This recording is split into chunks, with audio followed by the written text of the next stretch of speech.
Q on this Monday. So over the past 5 seasons, we have seen some blockbuster trades go down in the NFL, including last season, Jalen Ramsey going to the Steelers. And then just before the season began, our jaws dropped when Micah Parsons was sent from the Cowboys to one of their hated rivalries in the Packers.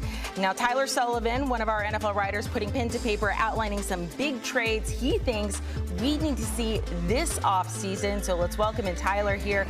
I'm going to say some of these are big. Some of them would be massive, Tyler. Let's start with the trade. You have Mac Jones going from the 49ers to the Dolphins.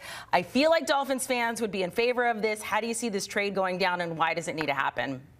Yeah, we see Mac Jones going back to the AFC East, of course, drafted by the New England Patriots, and now he joins a Dolphins team that I think really needs Mac Jones in a couple of different ways, right? The big question is, what is this team going to do with Tua Tagovailoa? He has a $99 million dead cap hit, so you're talking about a real albatross of a contract that they're dealing with. They're going to have to eat significant dollars to get rid of Tua Tagovailoa, whether that be via trade or that be via a straight up release. So what does that mean for them in their hunt for another quarterback? Well, they need somebody on the cheap, and that's exactly what Mac Jones is. About $3 million in terms of his salary cap number for 2026. So he makes sense financially for a team that's about to get rid of their quarterback that they gave $200+ million to.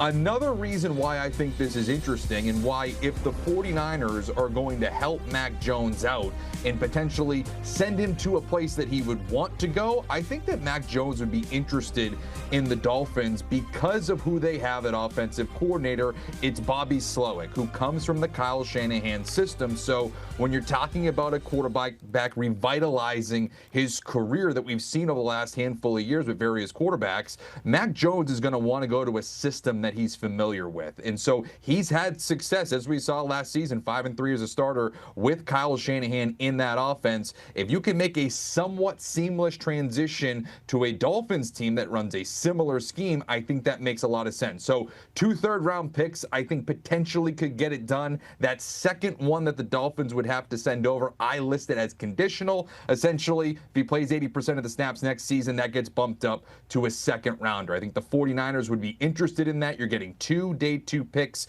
premium day 2 pick, and that potential second rounder. So overall, I think this could be a good fit all the way around. I will say you have one of those potential weapons on offense for him, for the Dolphins, getting traded later on. That is in just a second. Your next trade, A.J. Brown to the Bills. Look, he has had so much beef with the Eagles. And I know this is conference to conference, but they meet so much in, like, potentially in the Super Bowl or something like that. And it just... these teams, like, they don't like each other. This almost feels like Saquon going from the Giants to the Eagles almost. It's true, but you know what trumps all of that? Howie Roseman loves a good deal, and he wants good value, right? So at some point, it does feel like this tenure with A.J. Brown in Philadelphia is going to come to an end. It kind of feels like it's going to be this offseason. Even the way that the Eagles are talking about A.J. Brown, it does feel like they're open to the possibility of a departure, and they're only really going to do it if they can get a premium pick. And I think if there is a team willing to ship out, not a first-round pick, because I don't think that A.J. Brown nowadays is going to go for a first-round pick, but if they're willing to ship out a premium day 2 pick in the form of a second rounder, I think the Buffalo Bills are the team that should absolutely be knocking on the door, essentially flying down to Philadelphia to go pick up A.J. Brown and do whatever it takes to get him. We saw last season that this offense is starved for a wide receiver. You pair that with Josh Allen and James Cook, I think that's one of the better offenses in the AFC. I still want to see the Super Bowl matchup every year. It's what I hope for, just because fan-wise, it would be insane. Okay, this next one has to do with the Eagles as well, and this is a guy that I think Philly fans would definitely embrace. Maxx Crosby to the Eagles, leaving the Raiders. I know the Raiders would like to keep him on, but obviously you can get a huge trade value here. What would this one look like? Well, I think that the Raiders need to look themselves in the mirror and say, okay, we're bringing in Fernando Mendoza. We just hired Clint Kubiak. You're starting over as an organization. I don't know if Maxx Crosby fits your timeline. So if you can get a first and a second round pick for that type of a pass rusher, I think you do it if you're the Raiders, even though it is not the Micah Parsons level return that you were hoping to get. I just don't know if that's realistic. You look at Maxx Crosby, a little bit older, not as productive in terms of how you compare Micah Parsons Parsons, again, they're both elite, but Micah Parsons, in my opinion, better player, so I don't know if that return is the exact same. You saw last season with Philadelphia when they acquired Jalen Phillips, they turned into the #1 scoring defense in the NFL after that trade. Phillips is going to be a free agent. If you don't retain him, you could potentially upgrade at that spot with Maxx Crosby. And this is a team, you just referenced them possibly being in the Super Bowl again. They're in a Super Bowl window, so you're willing to depart with that first-round pick to bring in somebody like Crosby who can help you win now. I can't imagine Maxx Crosby in Philadelphia, but I like it. I do like it. The next one's pretty simple. Jaylen Waddle to the Broncos. The Dolphins in return get a first-round pick this year. I mean, does this feel pretty even to you?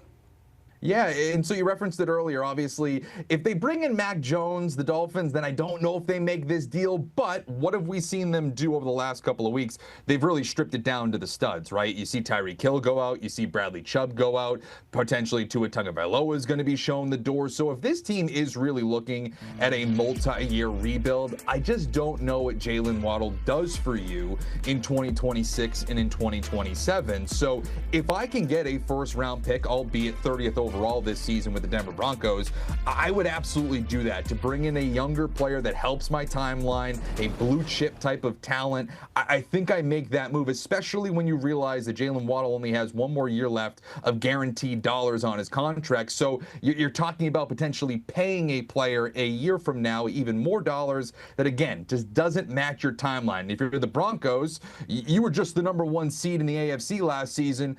But that being said, Buffalo is going to be back. Kansas City is going to be back. Baltimore is going to be back. All of these elite teams that were on the outside looking in last season, they're going to be back in the conversation. You need to continue to add around Bo Nix, and I think Waddle does that. 5 moves that Tyler says needs to be made this offseason when it comes to trade. Final one here, number 5. The Vikings, they had Daniel Jones, no longer. They had Sam Darnold, no longer. They do need a quarterback. And you have an interesting trade here going for Anthony Richardson. Why do you like that for the Vikings? Yeah, so I think the Vikings are just going to be a lightning rod conversation this offseason until they add a quarterback, right? We're going to talk about, is it Kyler Murray? Is it Geno Smith? Is it Tua? Is it Mac Jones? I think if you make any one of those moves, you're essentially slamming the door shut on J.J. McCarthy ever being the starter ever again. I don't know if they necessarily want to do that. I think they want to bring in a quarterback to bring some competition to that room. So hopefully J.J. McCarthy figures it out. So I think that Anthony Richardson is kind of the best of both worlds. I think if you acquire him, and I have him going for like a 5th-round pick, I don't think there's much trade value there. But if you bring in Anthony Richardson, that one provides a ton of competition for J.J. McCarthy.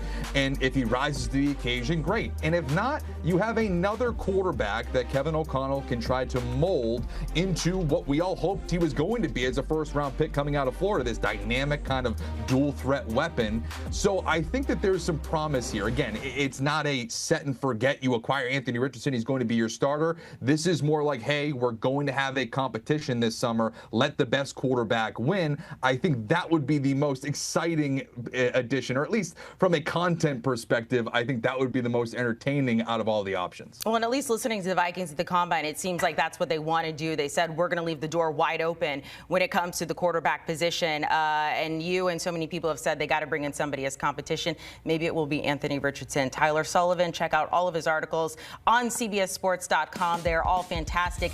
Upcoming NFL dates, really big one we're looking at next week, March 11th. Free agency begins, and then April 23rd, the NFL draft is just around the corner. So last